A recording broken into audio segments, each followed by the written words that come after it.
Hydro Diwata ng Paris Overload. Alright. Ayun guys, ignuguhit natin si Diwata guys dahil nakaka-inspire yung mga nangyari sa buhay niya, no?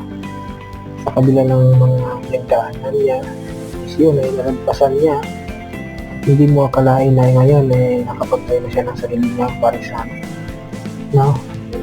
At hindi lang yun, nakasama pa siya sa Batang Quiapo. Ang lupit, the best talaga.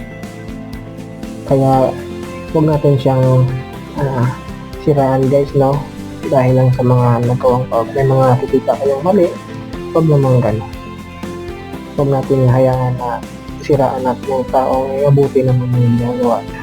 Hindi naman nakakasama sa kapwa. Kaya dapat mabuti rin ang gawin natin, no? Yun na lang may tutulong natin sa kanya. Salamat tayo kahit pa paano, di ba?